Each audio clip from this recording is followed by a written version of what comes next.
Paz y bendición para todos ustedes, queridos estudiantes, de este curso que nos convoca cada semana, donde estamos aprendiendo cosas realmente muy importantes, yo diría importantísimas en relación con el reino de Dios. Hemos completado con ustedes todo el módulo 1, donde hemos visto 16 lecciones en relación con el reino de Dios, y estamos en la lección número 7 del módulo 2. Hoy vamos a estudiar la lección número 7 de este curso que hemos titulado Curso Bíblico del Reino de Dios y módulo 2, clase 7. Gracias a todos ustedes por acompañarnos. Está Alada también atendiendo los aspectos tecnológicos y las comunicaciones, así que gracias por acompañarnos como cada semana, en que podemos disfrutar de estar juntos estudiando la bendita palabra de Dios. Siempre acostumbro a comenzar la clase leyendo el texto lema de este curso bíblico, que está en Hechos 17:11, donde dice: y estos eran más nobles que los que estaban en Tesalónica, pues recibieron la palabra con toda solicitud, escudriñando cada día las Escrituras para ver si estas cosas eran así. Y siempre les digo que lo que esperamos en esta facultad bíblica, no solamente en estas materias y no solamente en esta lección, sino en todas las lecciones de todas las materias, es que ustedes escudriñen las Escrituras para ver si las cosas que les estamos enseñando son así, si son coincidentes con la palabra de Dios, porque la única verdad es la palabra de Dios. Así que tomemos como referencia este texto que le hemos llamado texto lema del curso. Lo hemos usado para el módulo 1, lo estamos usando para el módulo 2 también. El tema de hoy en la clase número 7 es el Pentecostés que falló en el monte Horeb por la cultura. El Pentecostés que falló en el monte Horeb por la cultura del pueblo. Sería así el nombre completo. Por la cultura de la gente, por la cultura de ese pueblo específicamente. Y ustedes tienen ahí en su pantalla la reproducción de un cuadro, de una pintura artística, donde está el pueblo adorando el becerro de oro, mientras que Moisés recibía las tablas de piedra, las tablas de la ley escritas con el dedo de Dios, que contenían los 10 mandamientos del pacto. Entonces, ¿qué es lo que falló?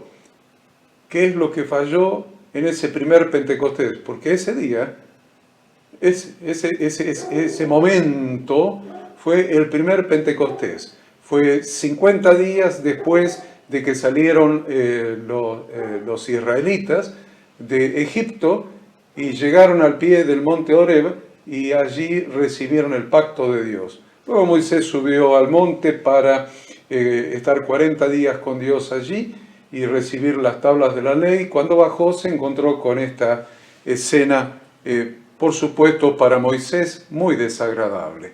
Y para nosotros también nos resulta desagradable. ¿Qué es lo que falló allí? ¿Qué es lo que falló allí? ¿Por qué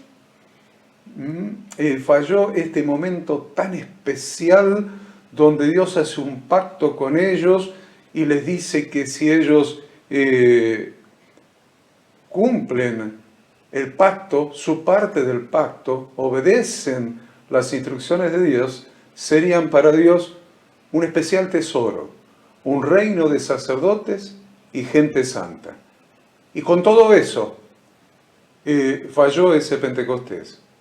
Ellos se pusieron a adorar un becerro de oro. ¿De dónde salió esa costumbre?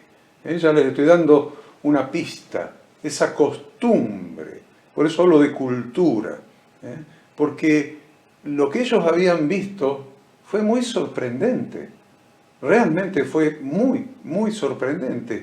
Comenzando por las plagas.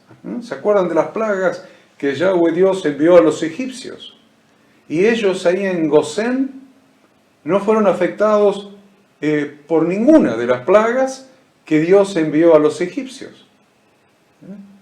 José los había hecho residir en la mejor tierra de Egipto, ahí en el valle fértil del delta del Nilo, allí en la tierra de Gosén, Dios los había hecho residir allí, y ahí no llegaron las plagas que sufrieron los egipcios. Así que ellos vieron el poder y la majestuosidad de Dios en esa manifestación de juicio hacia los egipcios, pero también de protección hacia ellos.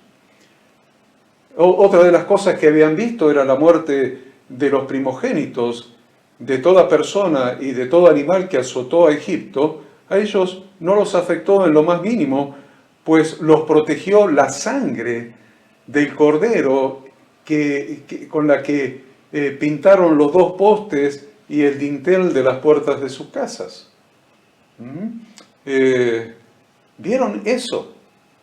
Es muy significativo. Podríamos hacer un estudio mucho más profundo de la sangre en los postes y el dintel, porque tiene que ver también con la cultura egipcia, porque en los postes y en el dintel de las puertas de las casas se escribían los nombres de los dioses de Egipto, de las deidades que tenía Egipto. Ahí en los 2 postes y en el dintel, escritos los nombres de todas las deidades de la nación de Egipto. Parte de la cultura de Egipto. Sin embargo, ellos habían visto que cubriendo con la sangre del cordero, esos nombres, haciéndolos desaparecer a esos nombres de los dioses de Egipto, el ángel de la muerte pasó de largo de sus casas, porque vio la sangre y pasó de largo. Es un milagro asombroso, porque mientras había llanto, aflicción, angustia en la casa de los egipcios, en la casa de los hebreos, de los israelitas, más en la casa de todos los egipcios y de las otras naciones que habían aceptado al Dios de Israel y también hicieron el sacrificio del cordero y pintaron los postes y el dintel con la sangre del cordero, por ahí no hubo muerte, hubo vida familiar dentro de las casas, prontos a salir de la esclavitud. En tercer lugar, luego cruzaron el Mar Rojo, lo cruzaron en seco, mientras que el faraón y sus ejércitos perecieron ahogados en el mismo mar que ellos cruzaron en seco. Ese milagro lo vieron. En cuarto lugar, Dios endulzó las aguas de Mara. Acuérdense, estamos siguiendo la historia de todas las cosas que ellos fueron viendo a lo largo de su liberación. Dios endulzó las aguas de Mara, les dio estatutos y ordenanzas y los probó. Eso está en Éxodo 15. Luego los llevó a acampar en Elim, donde había 12 fuentes de aguas, simbolizando las 12 tribus de Israel, y 70 palmeras que simbolizan todas las naciones de la tierra. Eso seguimos en Éxodo 15. En sexto lugar, en el desierto de Sin, les dio el maná, que los alimentó no solamente un día, sino 40 años hasta que entraron en la tierra prometida. Eso en Éxodo 16. En séptimo lugar, les sacó agua de la peña en Refidim, en Horeb, en el monte Sinaí. Éxodo 17. En octavo lugar, vencieron a Amalek cuando Hur y Aarón sostenían en alto la mano de Moisés, que a su vez sostenía la vara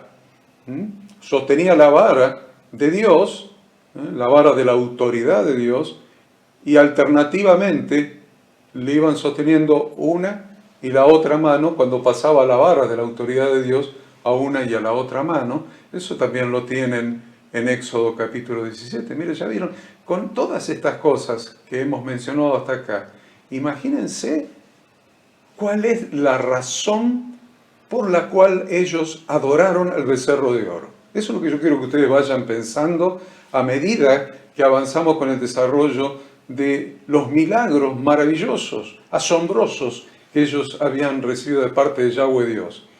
Viendo todo esto, ¿cuál es la razón por la cual nada más que 40 días, y no empezó la adoración del becerro al final de los 40 días, quién sabe cuándo habrá empezado, porque hubo que fabricarlo, hubo que hacerlo con el oro, y hubo que prepararlo y hacer todo el ritual que ellos hicieron? ¿Cómo puede ser que habiendo visto estas 8 cosas, estas cosas portentosas de parte de Dios, lo mismo ellos adoraron al becerro de oro? ¿Qué es lo que los llevó a adorar al becerro de oro? Pero no me voy a quedar nada más que con 8 cosas. Vamos a hablar de más cosas. Vamos a hablar de que en 9º lugar llegaron al desierto de Sinaí y acamparon delante del monte, y Dios, personalmente Dios, les anunció su pacto. Todo ese pacto está en Éxodo capítulo 19, del 3 al 20. Un pacto espectacular, en un momento espectacular, donde el monte temblaba, el monte escupía fuego, por decirlo de alguna manera. Y realmente subía el fuego y el humo, como el humo de un horno, y todo el monte se estremecía en gran manera. Y había un sonido de shofar que iba en aumento en extremo. Algo maravilloso. Lea Éxodo 19, del 3 al 20, y va a ver qué escena asombrosa es la que ellos experimentaron, presenciaron.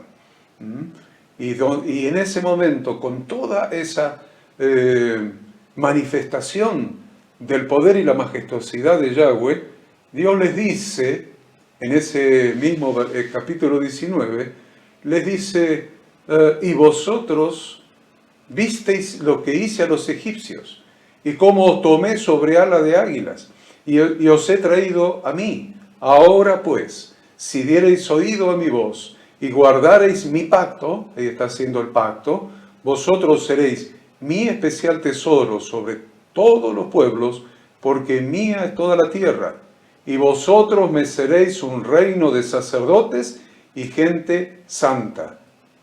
Estas son las palabras que dirás a los hijos de Israel.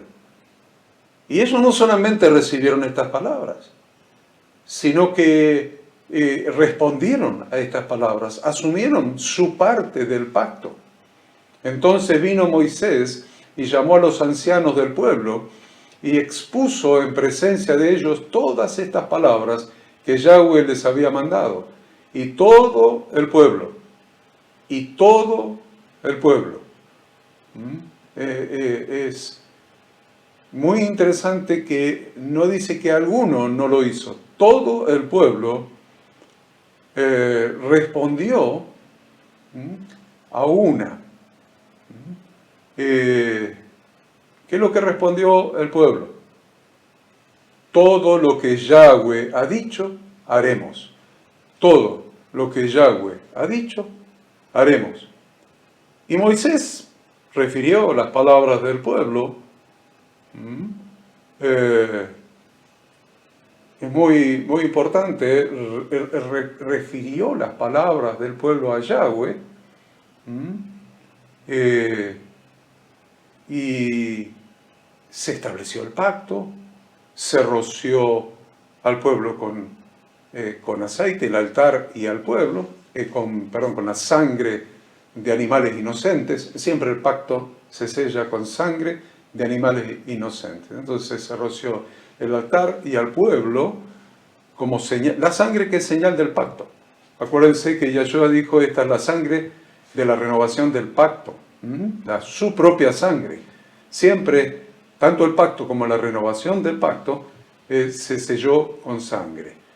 En el monte Sinaí, al pie del monte Sinaí, con la sangre de animales inocentes, y en el Nuevo Testamento con la sangre de Yahshua, el ungido del Padre, el Hijo de Dios, como una víctima inocente que nos roció con su sangre para renovar el pacto de Yahweh, el mismo de Éxodo capítulo 19, ese mismo pacto es el que se renovó en la sangre de Yeshua y se confirmó con el derramamiento del Espíritu Santo el día de Pentecostés. Es muy importante que ustedes entiendan este punto 9, el pacto de Dios con su congregación en el monte de Sinaí, porque es la única manera que podrán entender el pacto de Dios renovado por Yeshua, por su propia sangre,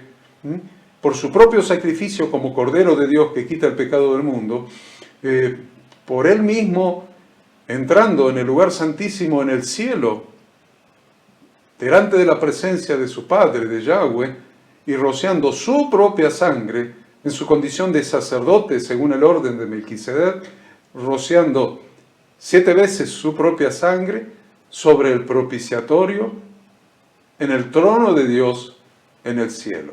Es muy importante que ustedes pierdan o ganen, yo les diría ganen tiempo, ganen un tiempo especial estudiando muy a fondo este capítulo 19 del libro de Éxodo, del versículo 3 al 20. No nos vamos a detener más para no desenfocarnos del tema que veníamos desarrollando, que era que cuántos milagros, cuántos hechos portentosos habían visto el pueblo de Israel, el pueblo, la nación que salió de Egipto, que estaba formado por los miembros de las 12 tribus del pueblo de Israel, los egipcios más los inmigrantes, los de las naciones que vivían en el imperio que era Egipto en ese momento, que recibieron a Yahweh, el Dios de Israel, y salieron ese día junto con ellos, o esa noche junto con ellos. En 10º lugar, el pueblo rechazó a que Dios hablase con ellos en forma directa. Rechazó oír la voz de Dios, que Dios hablase con ellos. Todo el pueblo observaba, dice en Éxodo 20, 18, todo el pueblo observaba el estruendo y los relámpagos y el sonido de la bocina y el monte que humeaba. Y viéndolo el pueblo, temblaron y se pusieron de lejos. Y dijeron a Moisés, habla tú con nosotros y nosotros oiremos, pero no hable Dios con nosotros para que no muramos. Eso también es uno de los aspectos que ustedes tienen que detenerse en este tema en relación con la renovación del pacto, porque ellos rechazaron que Dios hablara con ellos. Sin embargo, Yeshua en la renovación del pacto dice que Él enviaría el espíritu de la promesa del Padre, o sea, el espíritu de santidad, el Espíritu Santo de Dios, y que Él nos revelaría toda la verdad. O sea, ahora el Espíritu Santo habla a nuestra mente y a nuestro corazón con la palabra de Dios. Ese primer pacto que falló, porque este es el tema de esta lección, falló por algo que estamos tratando de explicarnos en la renovación del pacto a través de Jesucristo. Ahora podemos escuchar la voz de Dios en nuestra mente y nuestro corazón a través de su Santo Espíritu. En 11º lugar, solamente Moisés se acercaba a Dios. A partir de ahí, solamente Moisés se acercaba a Dios. Entonces el pueblo estuvo a lo lejos y Moisés se acercó a la oscuridad en la cual estaba Dios. Éxodo 20, 21. 12. Dios le propuso sus leyes, su ketubá completa. Dios les había dado las tablas escritas con su propio dedo, las tablas de piedra con los 10 mandamientos, su pacto. Pero Dios completó el pacto, ese pacto de bodas. El pacto de bodas en hebreo se dice ketubá, ketubá con K, ketubá con B larga. Entonces, en Éxodo 21:1, a partir de ahí, Dios le propuso sus leyes, su ketubá al pueblo. Y dice, estas son las leyes que les propondrás. Le está proponiendo un pacto de bodas. Estudien también eso, profundicen en eso. Número 13. Dios envió a Yeshua para que vaya delante del pueblo. Muy interesante ver esa cristofanía en el Antiguo Testamento. Esa cristofanía. Es que Dios siempre expresó su palabra, siempre expresó su palabra al ser humano. Y muchas veces lo hizo a través de su imagen visible. En el Antiguo Testamento vemos que lo hizo a través del ángel de Yahweh. Por ejemplo, en la zarza de Moisés. Revíselo, porque muchos dicen, y se le apareció Dios en la zarza de Moisés. Miren y lean ese párrafo y van a ver que fue el ángel de Yahweh, o sea, la imagen visible de Yahweh a través de la cual Él manifestó su palabra. Esa es una cristofanía, es Yahshua en el Antiguo Testamento. Y como 13º lugar, Dios envía a Yahshua para que vaya delante del pueblo. Usted lo mira en Éxodo 23, 20 y 21. Dice, aquí yo envío mi ángel delante de ti para que te guarde en el camino y te introduzca en el lugar que yo he preparado. Guárdate delante de él y oye su voz, no le seas rebelde, porque él no perdonará vuestra rebelión, porque mi nombre está en él. Acuérdense cuando en el Nuevo Testamento los escribas y los fariseos le dijeron a Yahshua, ¿quién es este para perdonar pecados? Bueno, acá ven que ya en el Antiguo Testamento Dios Yahweh, está estableciendo que su imagen visible, en quien estaría su nombre, tenía autoridad para perdonar pecados, porque era la misma imagen visible de Dios. Era Dios manifestándose visiblemente a través de ese ángel que iba a ir delante de ellos. Miren, eso es asombroso. Es asombroso que esto pase en el Antiguo Testamento. En número 14, Dios le dio a Moisés el diseño del tabernáculo, por ejemplo, y le dio las instrucciones sobre los sacerdotes, todo el ministerio sacerdotal. Éxodo del 25 al 30 encuentra esto. Número 15, Dios le dio a Moisés las tablas del testimonio.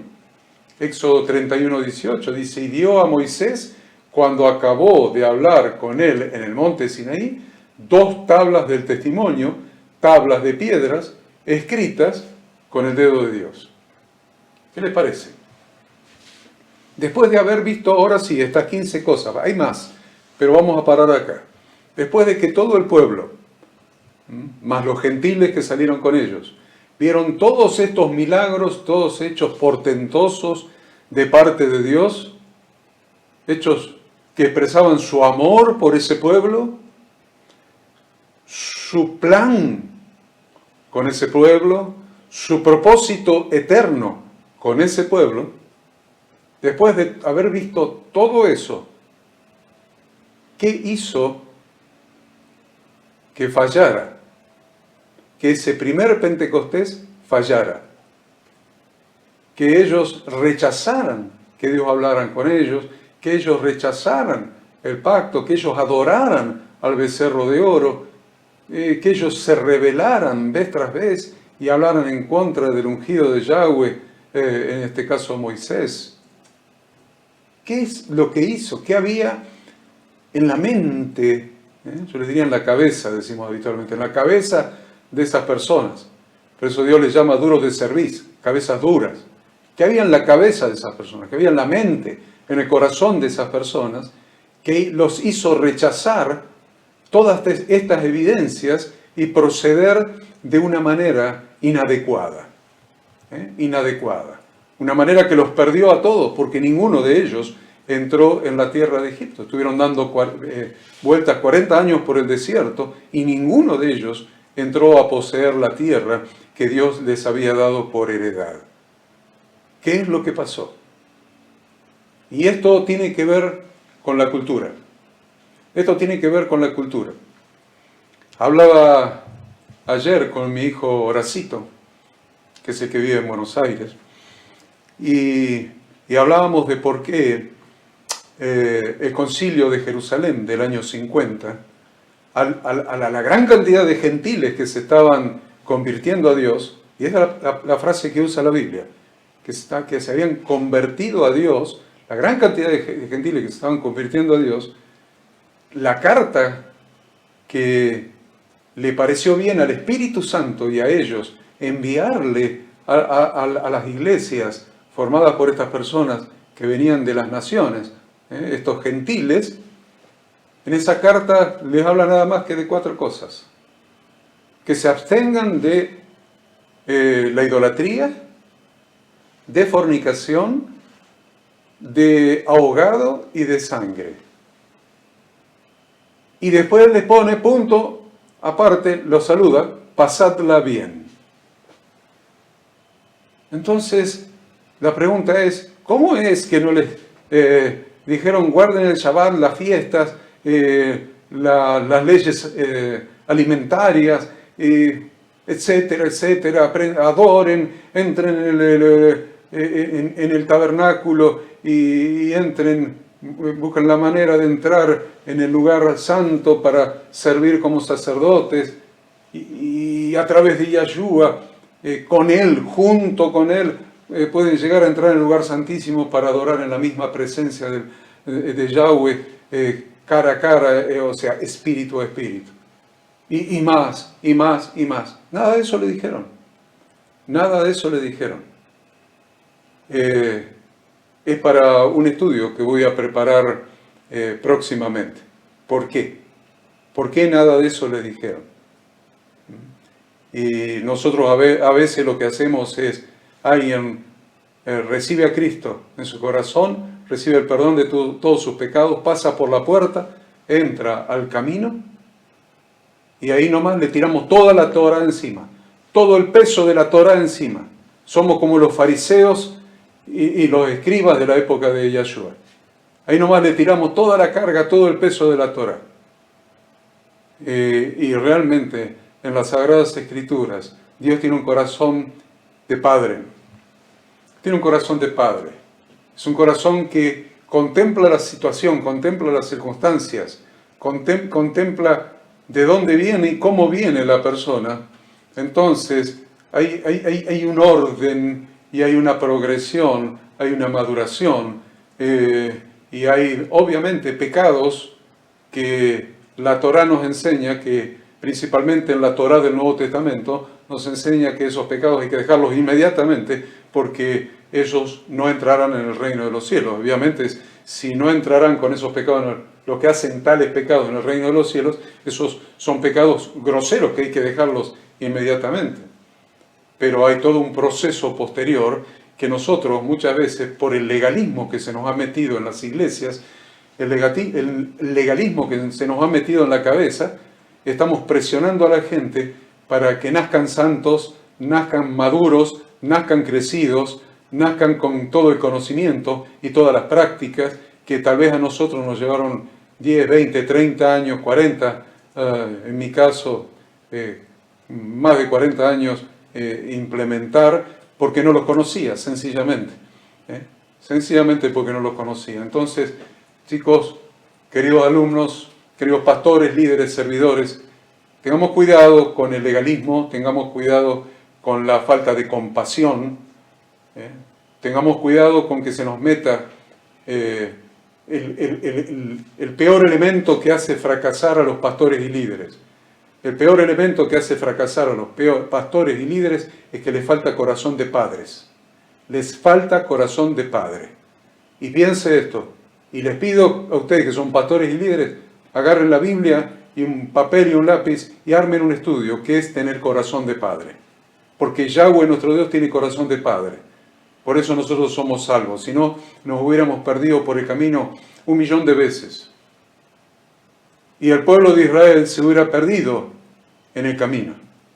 Porque algo tenían ellos que hacía que no importara las maravillas que Dios les mostrara, no importara las expresiones de gracia que Dios manifestara sobre ellos. Lo mismo, había algo adentro de ellos que hacía que fallaran y que fallaran y que fallaran y que volvieran a fallar y que volvieran a fallar. Y la historia de todo el Antiguo Testamento es una historia de vuelta a fallar, vuelta a fallar, vuelta a fallarle a Dios, vuelta a fallar al pacto. ¿Qué es lo que había en este pueblo que vio todas estas maravillas y salió de Egipto milagrosamente y tuvo todas estas expresiones del poder de Dios? Todas estas expresiones del poder de Dios, y sin embargo, fallaron. Por eso le llamo a esta enseñanza el Pentecostés que falló. Ya parezco una maestra que enseña en internet, muy buena maestra, y se ríe helada porque le pasa esto siempre. No sé por qué le pasa tan seguido, también la primera vez que me pasa, que me olvidé de bajar el volumen del celular. Bueno, ustedes sabrán disculpar. ¿Qué es lo que había en esas personas que los hizo fallar tantas veces? ¿Qué es lo que hay en nuestro corazón que nos hace fallar tantas veces? Y yo les digo una cosa, eso que hay se llama cultura. Cultura.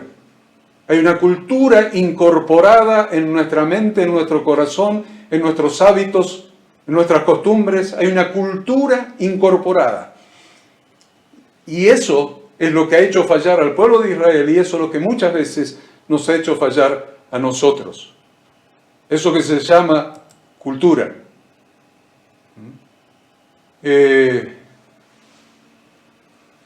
Es interesante porque de todos los años que ellos estuvieron en Egipto, desde José, cuando alimentó a Jacob y a sus 11 hermanos y los instaló en la tierra de Gosén,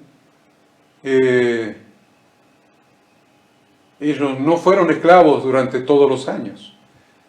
Se calcula que el periodo de esclavitud en Egipto fue de aproximadamente 144 años. Los últimos 144 años antes de la salida de Egipto fueron los años de esclavitud. Antes no fueron esclavos. Entonces, ¿por qué decimos que a pesar de todas las manifestaciones visibles de Yahweh Dios, de las cuales ellos fueron testigos, el primer Shavuot de la historia de la humanidad falló? Falló para la congregación del Señor.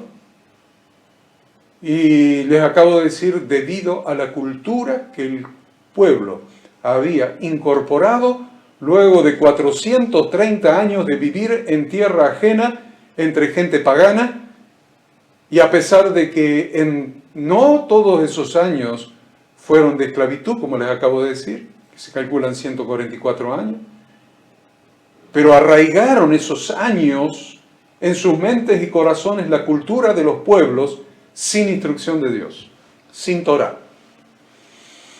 Voy a repetir esto para que quede claro. Ellos estuvieron 430 años viviendo en tierra ajena, sin tierra propia, sin la tierra que después Dios les dio, que fue la tierra prometida por Dios. Pero estuvieron 430 años viviendo en una tierra que no era propia, Desde Abraham, hagan un estudio de esto, busquen libros, busquen bibliografía, obviamente, busquen información, y van a ver que los 430 años no es solamente de estadía en Egipto, sino se cuenta más o menos desde Abraham hasta la salida de Egipto, 430 años, pero en definitiva lo que representan esos 430 años es el pueblo viviendo en tierra ajena entre gente pagana, permanentemente. Ustedes lo van a ver a Abraham, con Abimelech, lo van a ver a Abraham en diferentes circunstancias, peleando contra Kedorlaomer y los reyes, etc. Van a ver desde ahí para adelante a esta nación nómade viviendo sin tierra, en tierra ajena y entre gente pagana. Y después tuvieron los últimos 144 años de Egipto de esclavitud. Evidentemente incorporaron durante esos 430 años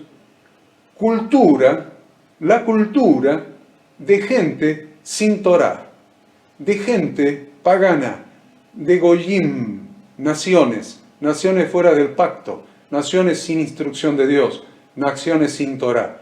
Esa es la cultura que ellos incorporaron, más una cultura muy fuerte, muy extrema que fue la cultura de los 144 años de esclavitud. ¿Qué es la cultura? Porque la gente confunde, a veces piensa que cultura es educación, educación formal. Educación formal. Mirá qué gente, qué persona culta. Fue a la primaria, secundaria, universidad y posgrado y tiene un doctorado. ¡Qué culto! A eso también se le llama cultura. Pero en realidad la palabra cultura, también búsquelo en su diccionario, googleelo. La palabra cultura es mucho más amplia que la educación formal. La palabra cultura es el conjunto de formas y expresiones que caracterizan en el tiempo a un grupo humano o a una sociedad determinada.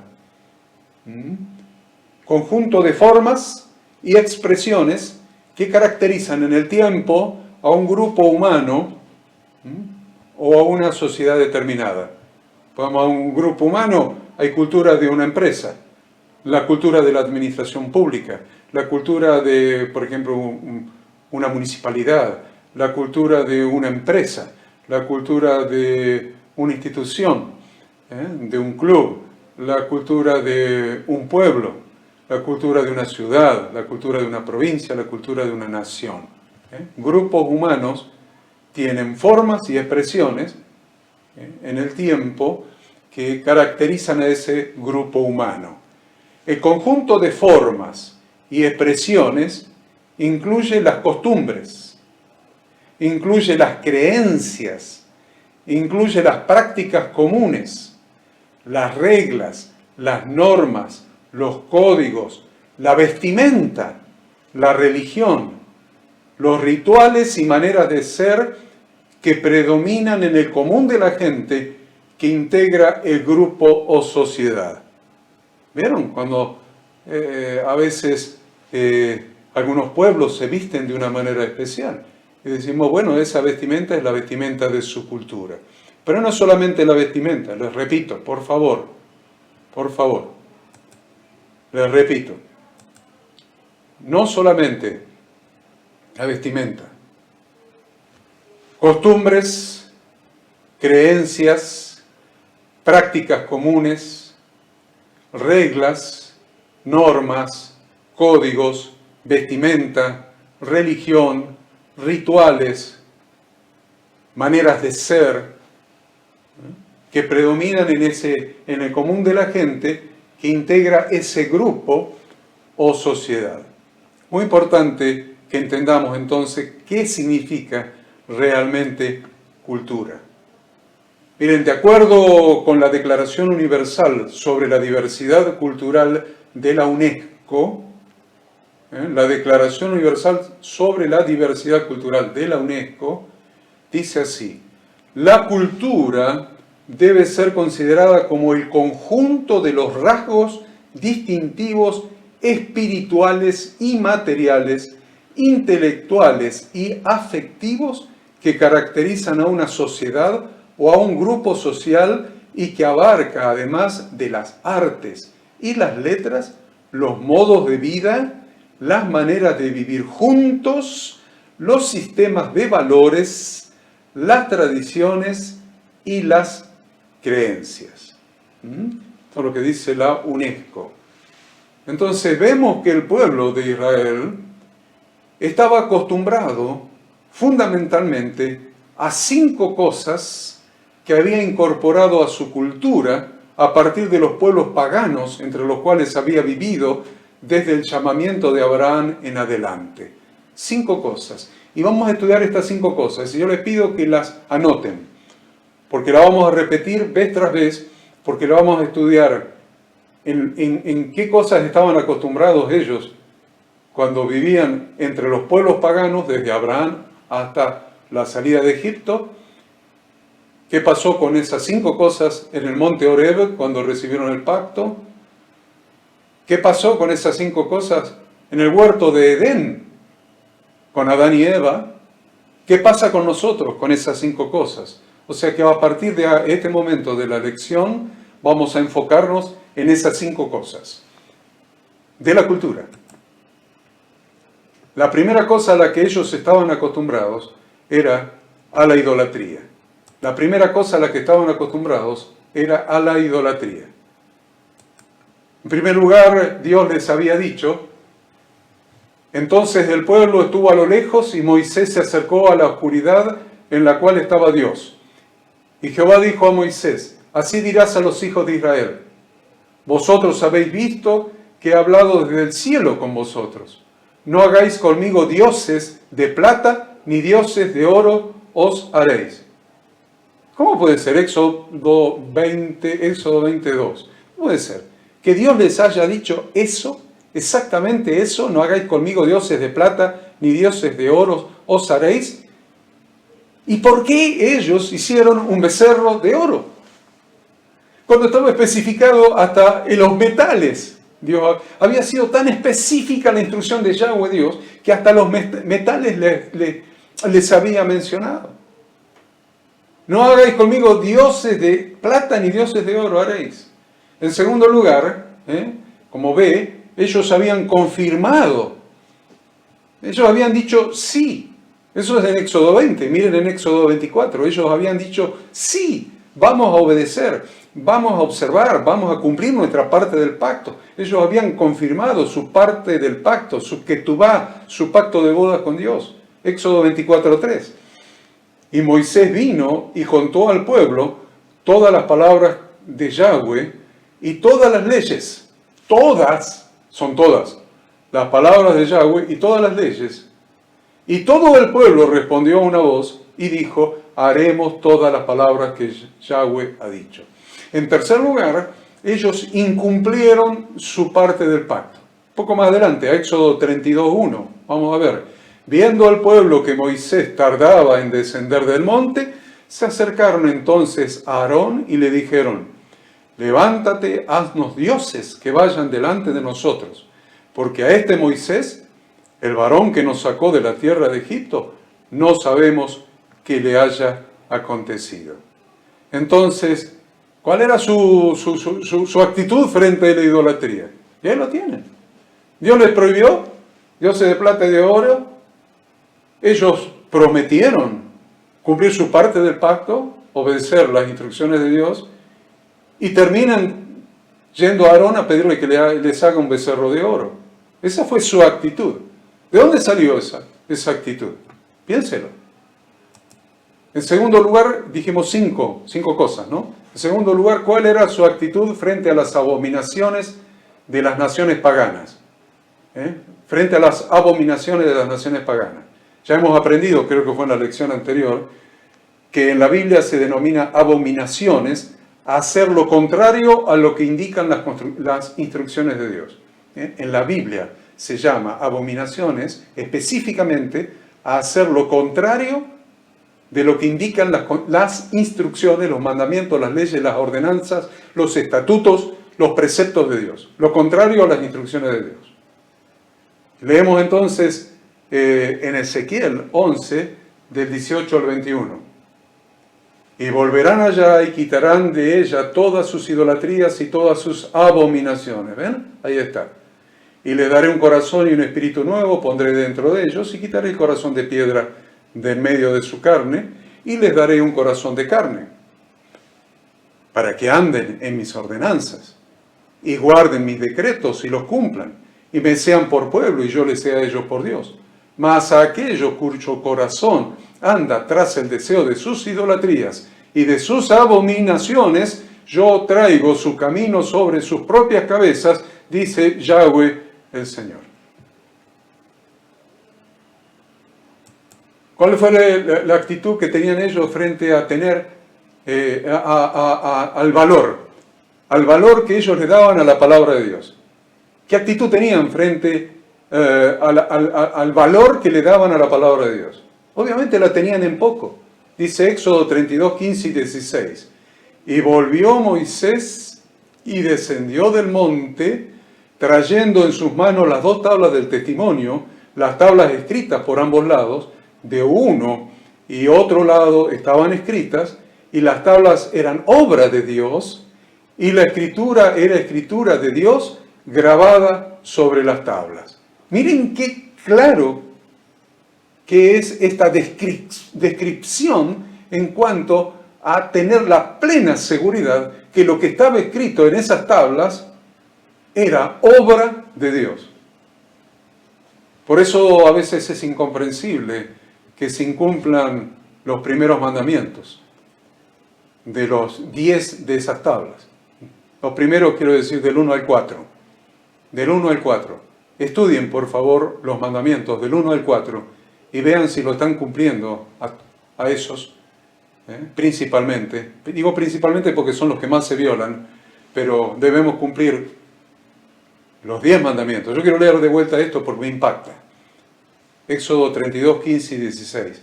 Y volvió Moisés y descendió del monte, trayendo en su mano las 2 tablas del testimonio, las tablas escritas por ambos lados. De uno y otro lado estaban escritas, y las tablas eran obra de Dios, y la escritura era escritura de Dios grabada sobre las tablas. En cuarto lugar, ¿cuál era su actitud frente al culto de Dios? Evidentemente ellos entendían el culto a Dios como una actividad que debía estimular sus emociones.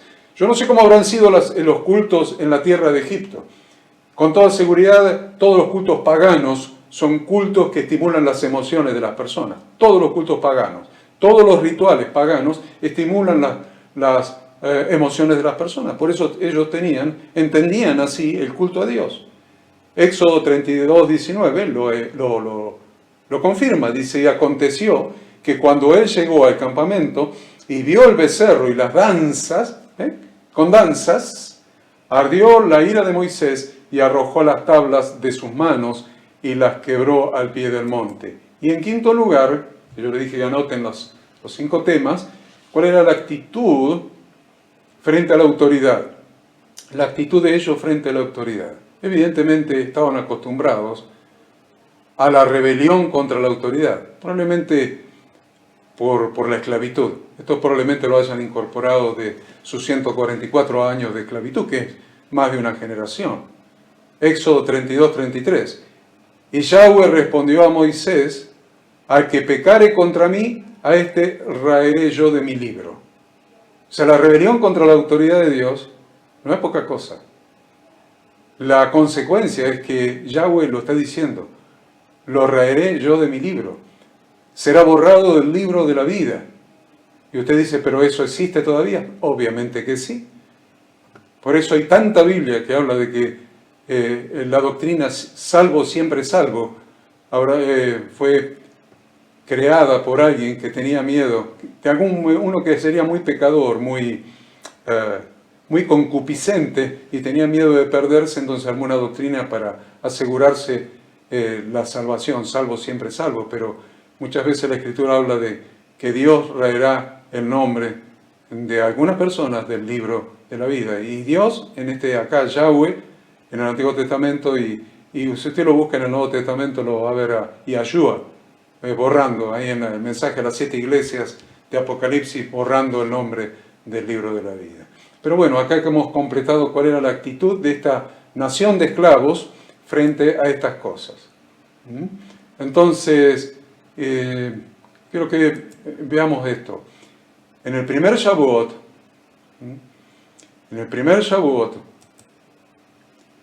sucedió algo que transformó la gracia de Dios en juicio. Porque él dijo, vosotros visteis lo que yo le hice a los egipcios, y como yo les hice, ustedes no tenían nada que ver si eran esclavos, y como los tomé sobre alas de águila y los he traído a mí, gracia pura. Pero en este primer Shavuot, en el monte Sinaí, sucedió algo que transformó la gracia de Dios en juicio. Por esa razón, la segunda vez que Moisés bajó del monte con las nuevas tablas de piedra, bajó el día de Yom Kippur, bajó en un día que es símbolo del juicio de Dios, Yom Kippur, día de la expiación, día que es símbolo del juicio de Dios.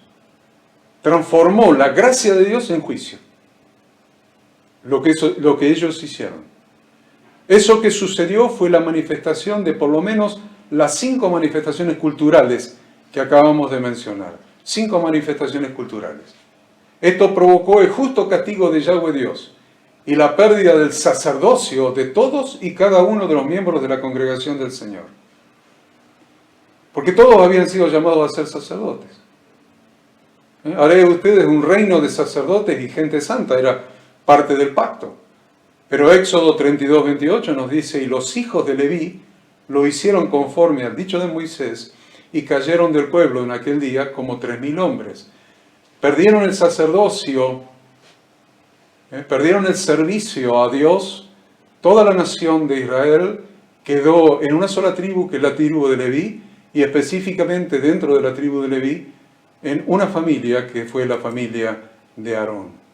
Como consecuencia de todo esto, el tabernáculo, que era un símbolo de la presencia de Yahweh Dios con el pueblo, el símbolo, y es para estudiarlo probablemente en otro estudio, pero el tabernáculo lo que significó en realidad es donde se había manifestado, donde estaba la presencia de Dios, era en el monte Sinaí. Y Dios les dice, acá me he manifestado y he hablado, acá he dado mis preceptos, acá he dado mis instrucciones, mi Torá. Ahora ustedes se van a llevar el monte Sinaí con ustedes 40 años.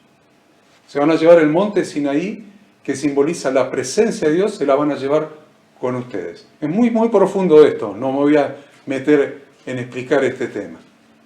Pero algo pasó allí que hizo que el tabernáculo, que era un símbolo de la presencia de Yahweh Dios con el pueblo, es levantado fuera del campamento.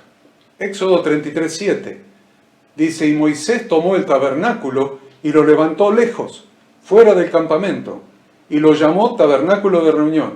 Y cualquiera que buscaba a Yahweh salía al tabernáculo de reunión que estaba fuera del campamento. ¿Entienden? Fuera del campamento. Es muy, muy impresionante la consecuencia de lo que ellos hicieron. Finalmente, Dios le dio las nuevas tablas de la ley como demostración de que su Torá, esto es, su pacto, nunca será abolido. Éxodo 34.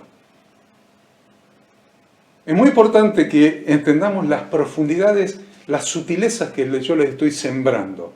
De a poquito les voy sembrando sutilezas, pero enseñanzas espirituales muy profundas. Porque ahí en Éxodo 34 Dios les da otra vez las tablas del pacto. ¿Y saben lo que significa eso? ¿Por qué se las da otra vez? ¿Porque los perdonó? ¿Porque es clemente y misericordioso? Se las da otra vez como demostración de que la Torá nunca será abolida, que el pacto de Dios nunca será abolido, que las tablas de la ley nunca serán abolidas, que la ley de Dios nunca será abolida. Por eso Yahshua dijo, yo no vine a abolir la ley, vine a cumplirla, vine a enseñarla en su correcta interpretación. Vine a enseñarles a vivir conforme a la ley. Vine a rescatarlos, a hacerlos nacer de nuevo, a una nueva vida.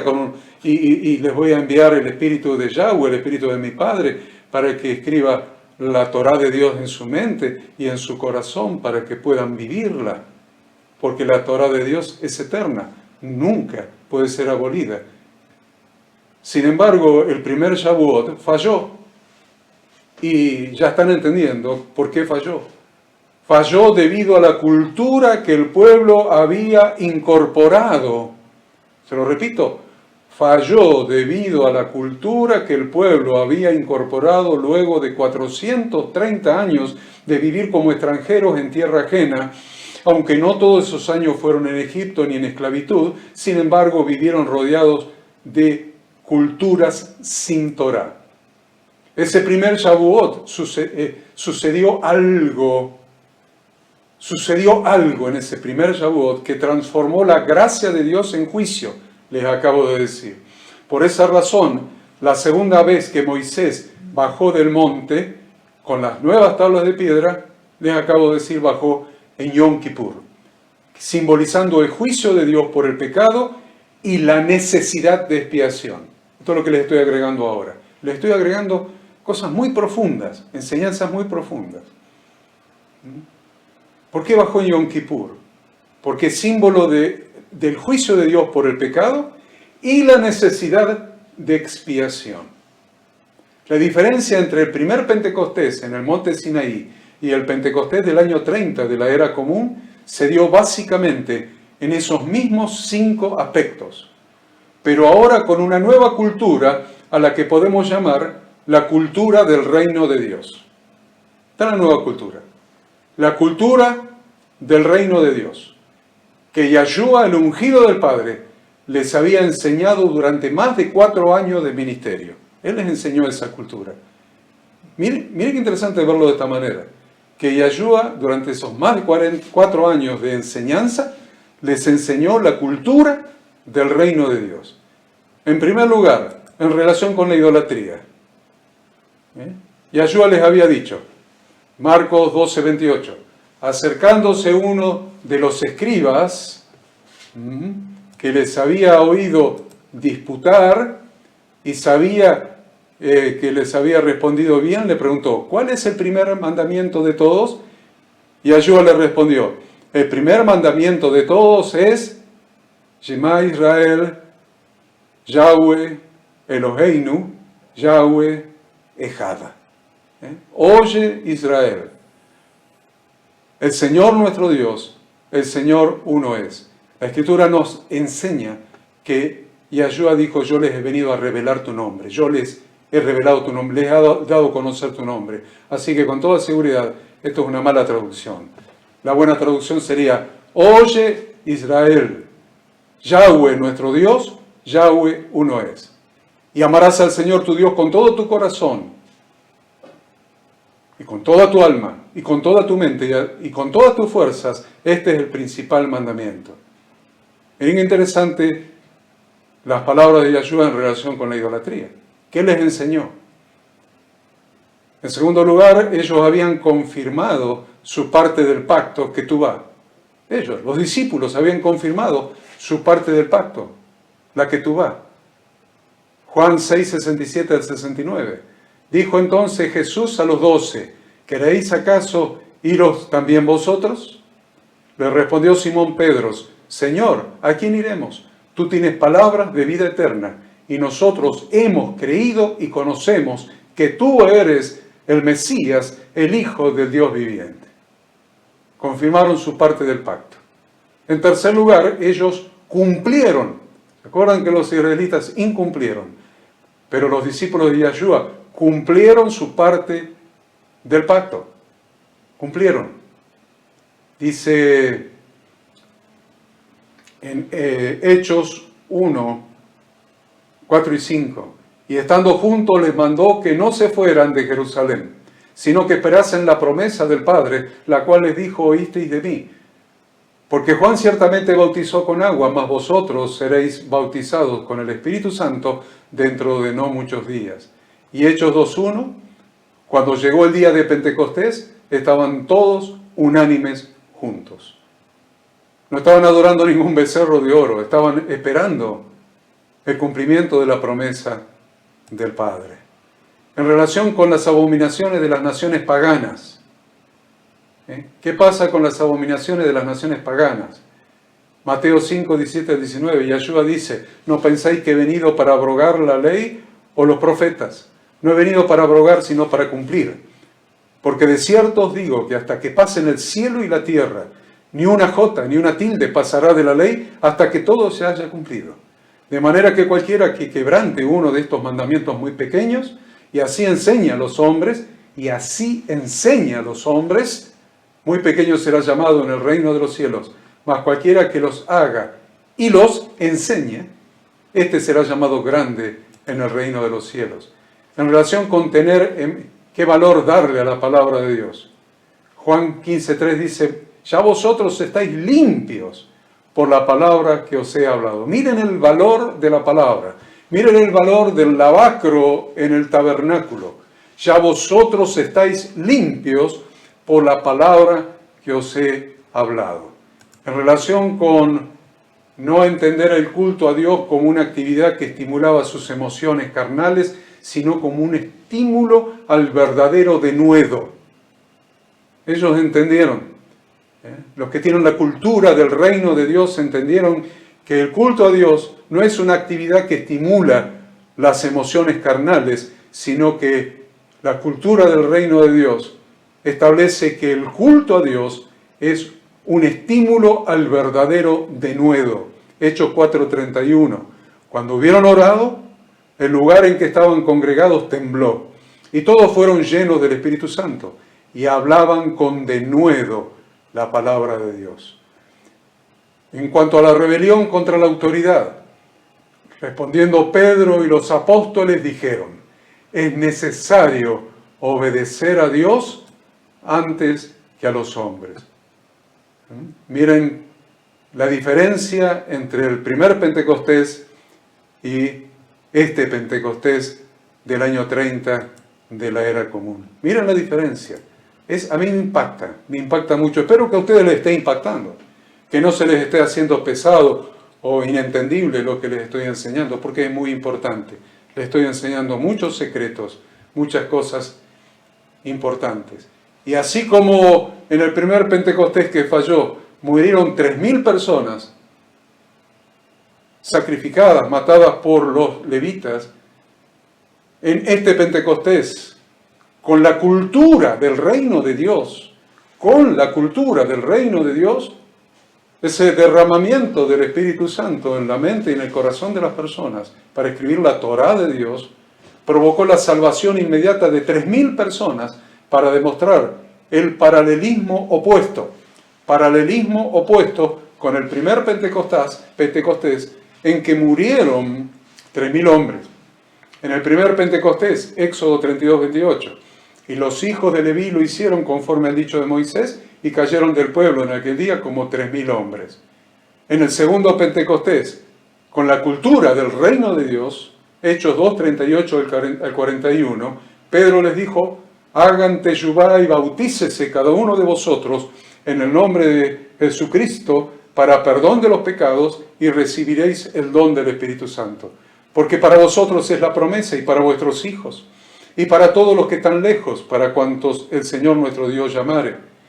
Y con otras muchas palabras testificaba y les exhortaba, diciendo: sed salvos de esta perversa generación.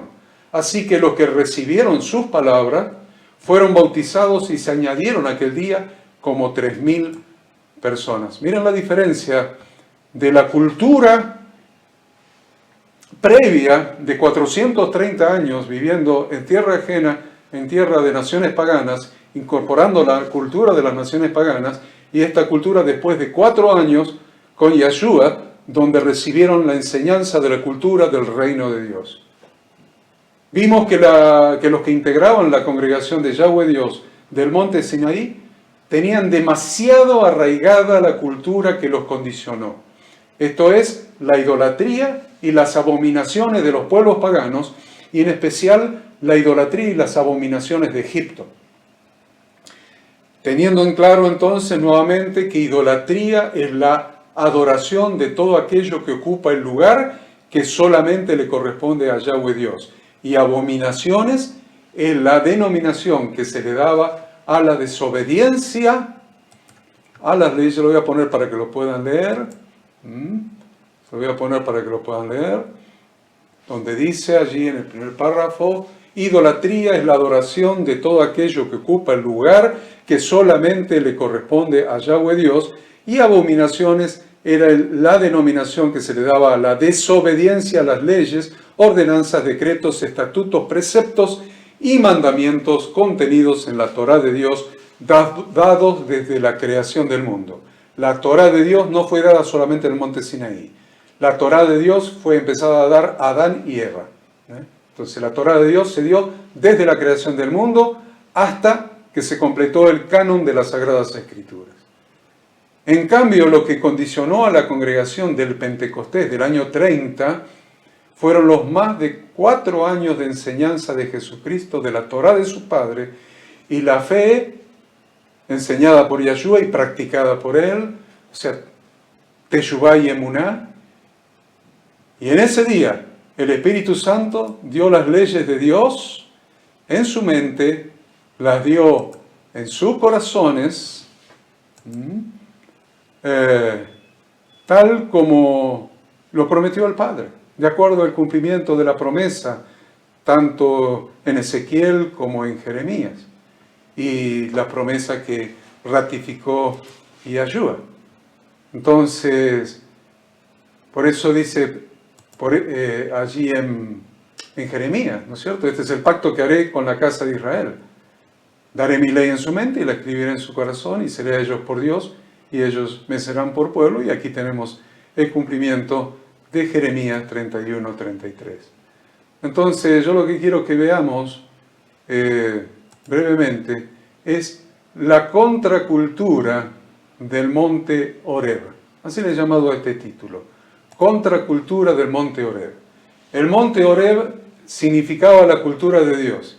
Yo les dije que el monte Horeb era donde Dios se manifestó y manifestó su pacto.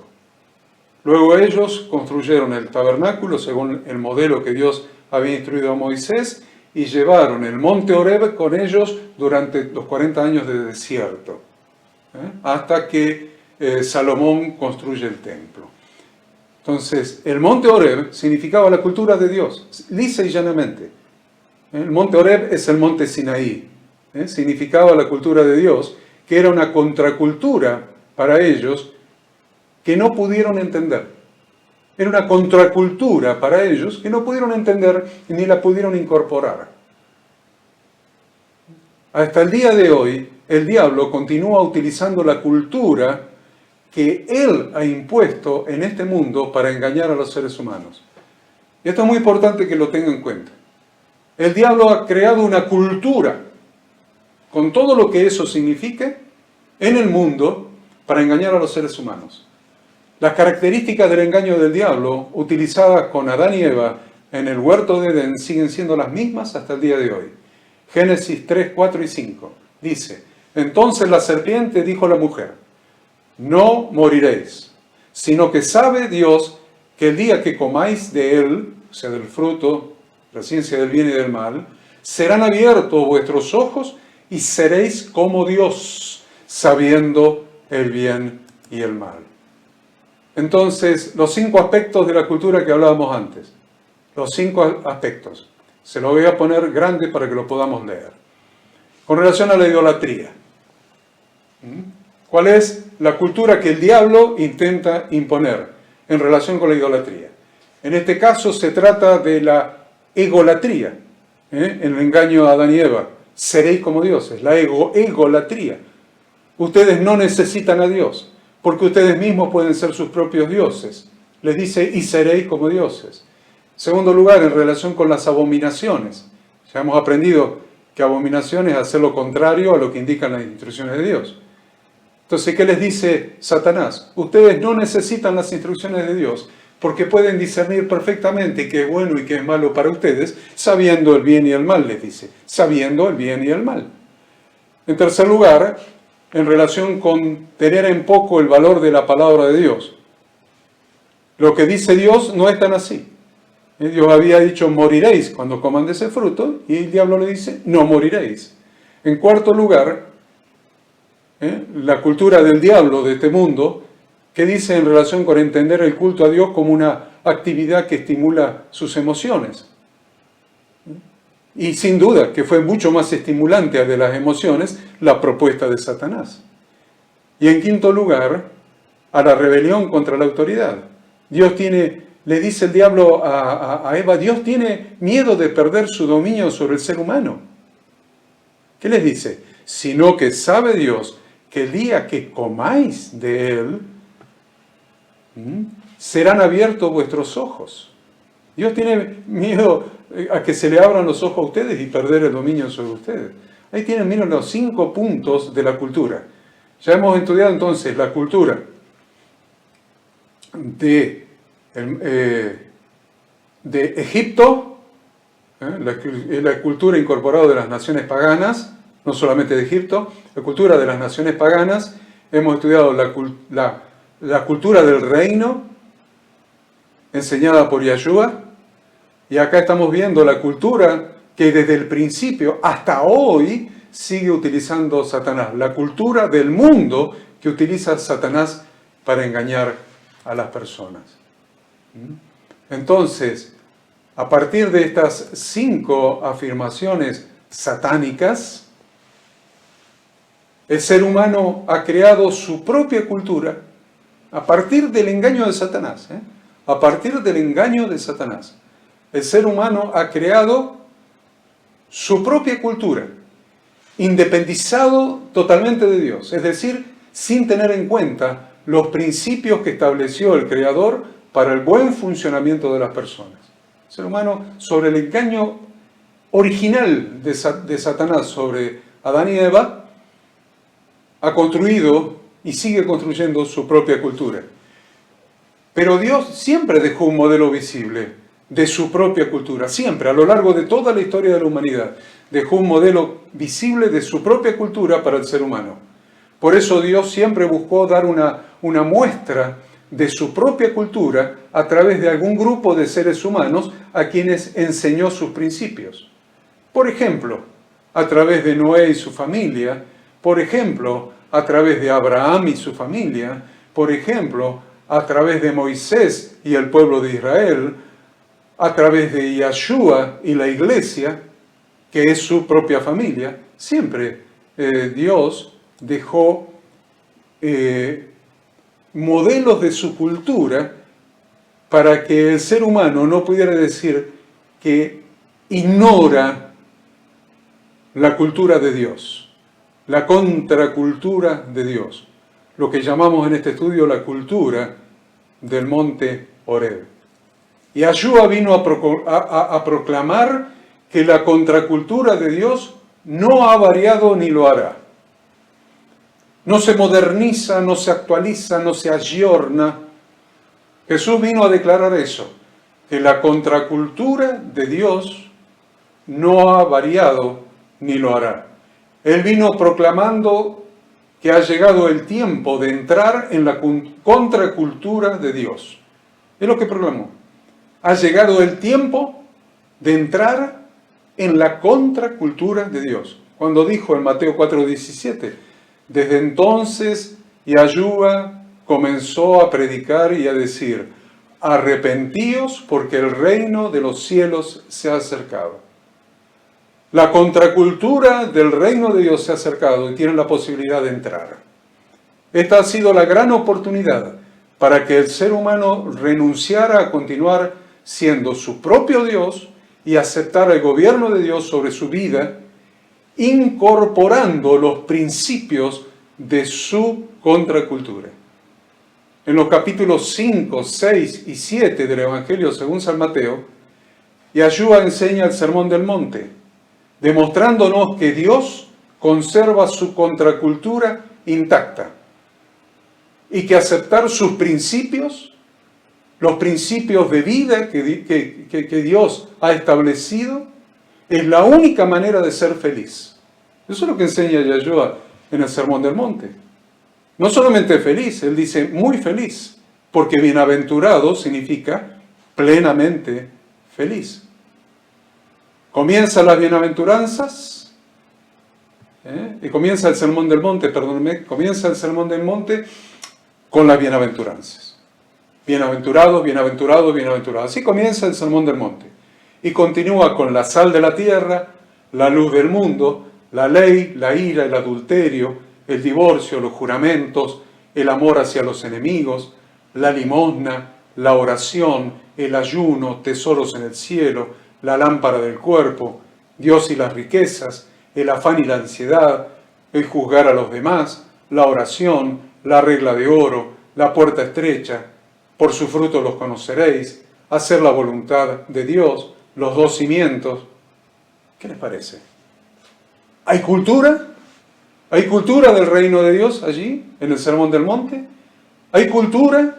¿Vino Yahshua a enseñar la contracultura de Dios? ¿Hay cultura del reino de Dios en el Sermón del Monte? Miren, el psiquiatra J.T. Fisher dice lo siguiente, y les leo literalmente algo tomado de un libro de este psiquiatra, que se llama unos pocos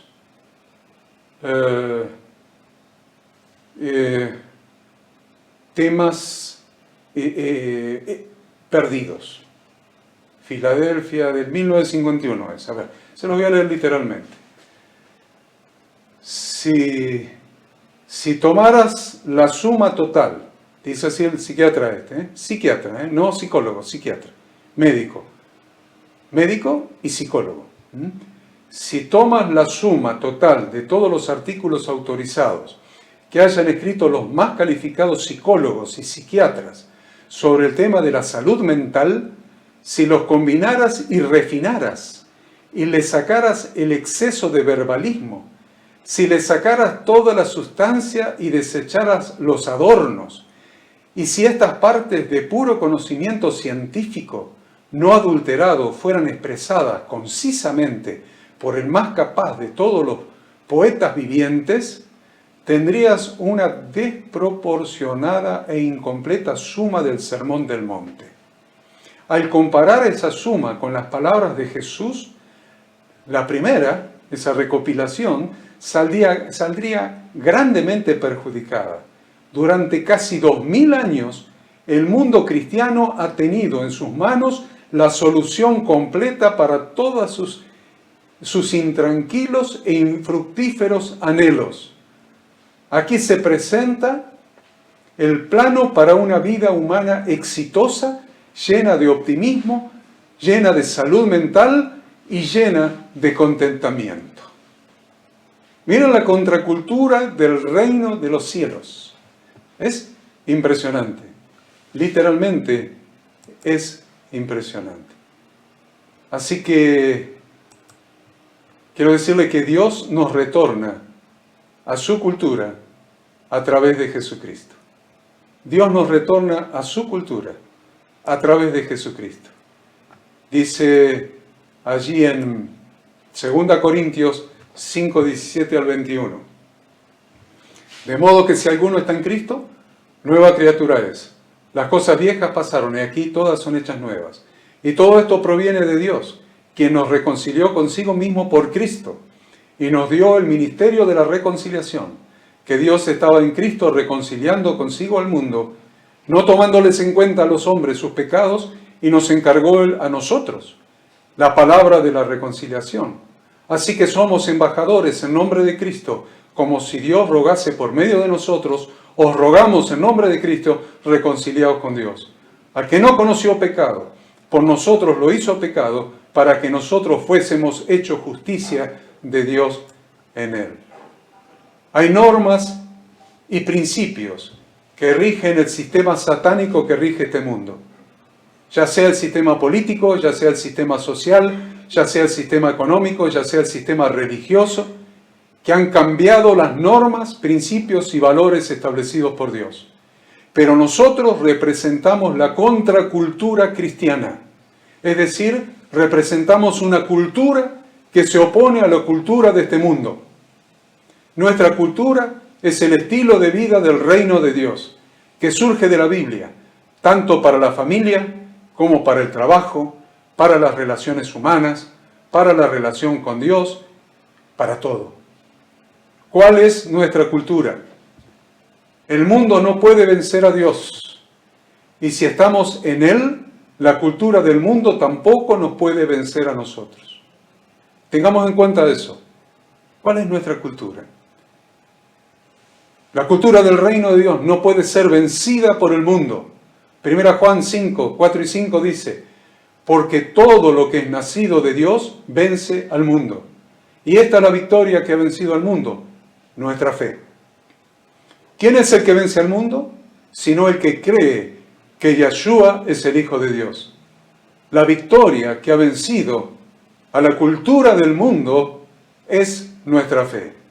La contracultura del reino de Dios, evidentemente, no coincide con la cultura que ha ido involucionando en la humanidad. Pero los que practican la contracultura de Dios son gente feliz. Dios continúa diciendo al hombre, si quieres ser verdaderamente feliz, reconcíliate conmigo y comienza a practicar los principios de mi contracultura. Jesús hoy todavía le sigue diciendo al ser humano, todavía, Apocalipsis 3:20, he aquí yo estoy a la puerta y llamo. Si alguno oye mi voz y abre la puerta, entraré a él y cenaré con él y él conmigo.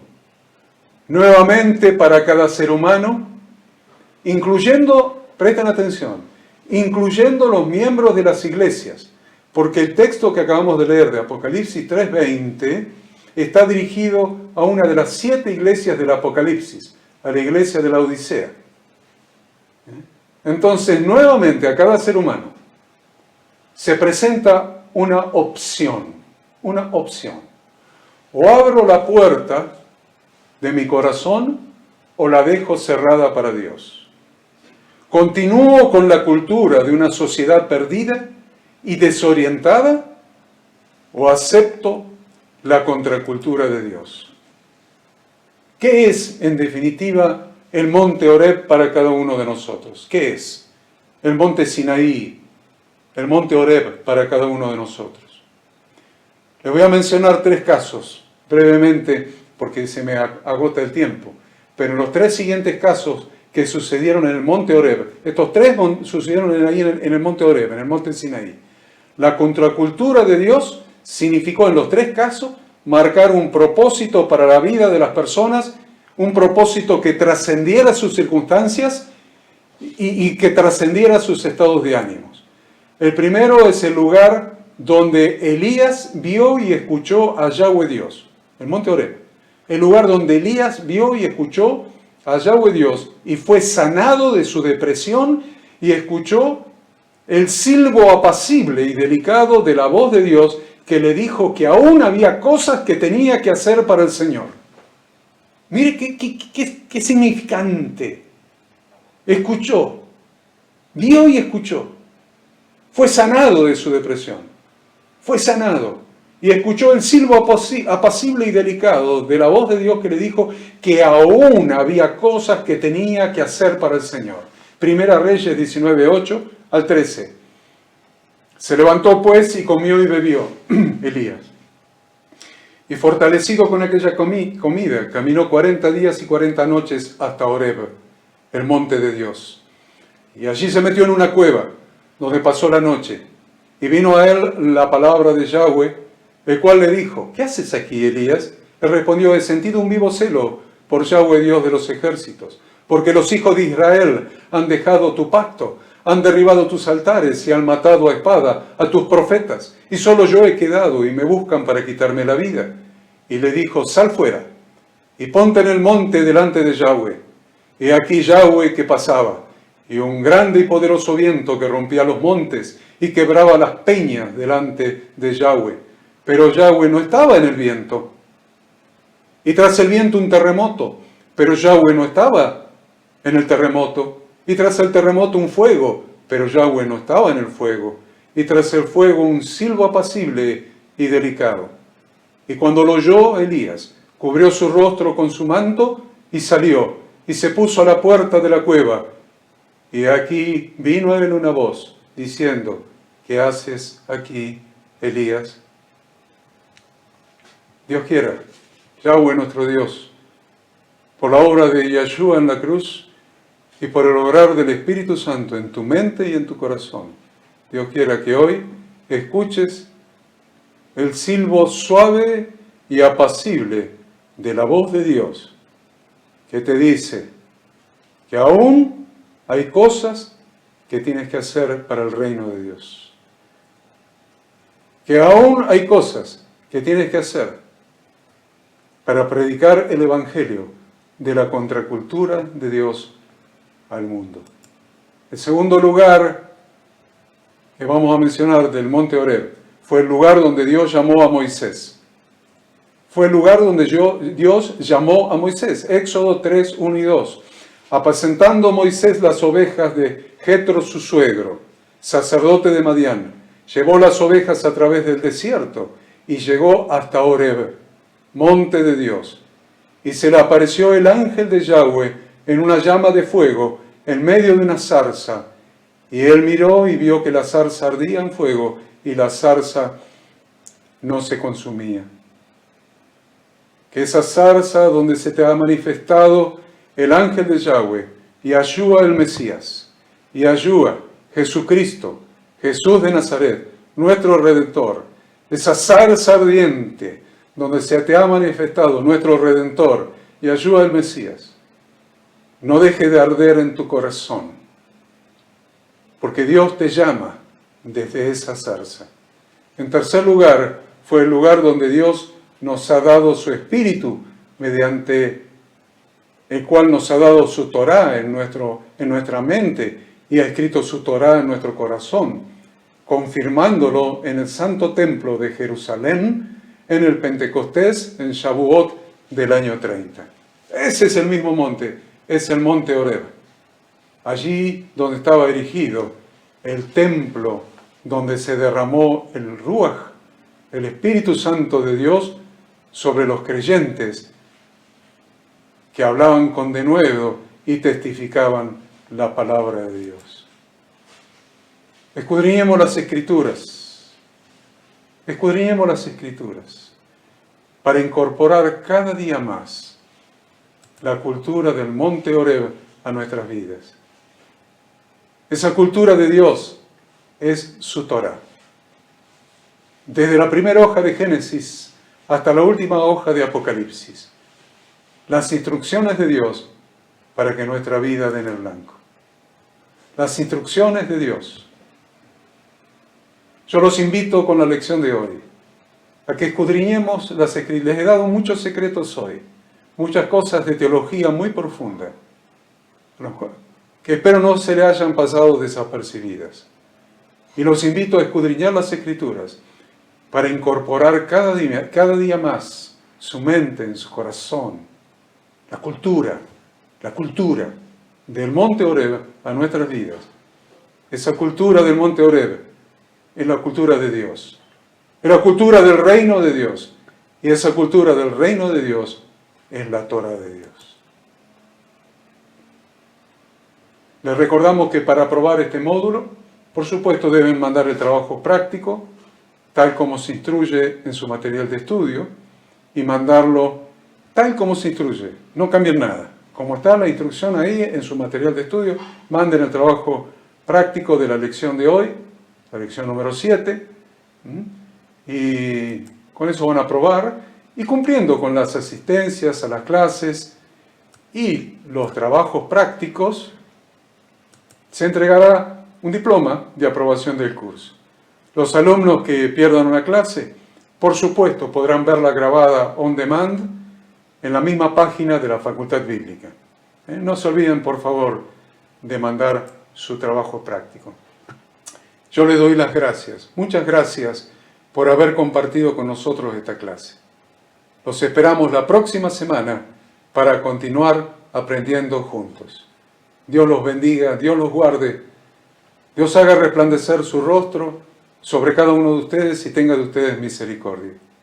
Dios alce sobre ustedes su rostro y ponga en ustedes toda clase de bendición, ponga paz, prosperidad, salud, lo cual es Shalom. Amén.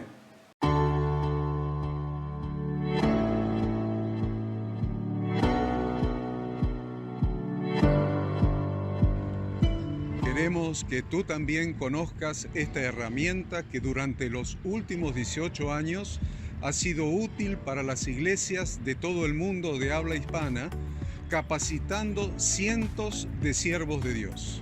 Las formas de aprender están cambiando y Ministerio Bíblico Internacional, a través de su Facultad Bíblica, brinda programas de formación ministerial bíblica, teológica y práctica para la multiplicación y edificación de la iglesia 100% online. Respondiendo a las necesidades de hoy, para aquellos que no cuentan con la posibilidad de asistir a clases presenciales, donde quiera que estés, en todo lugar, recibirás el material de estudio y verás las clases en vivo y on demand, accediendo a través de tu celular, PC, tablet o Smart TV.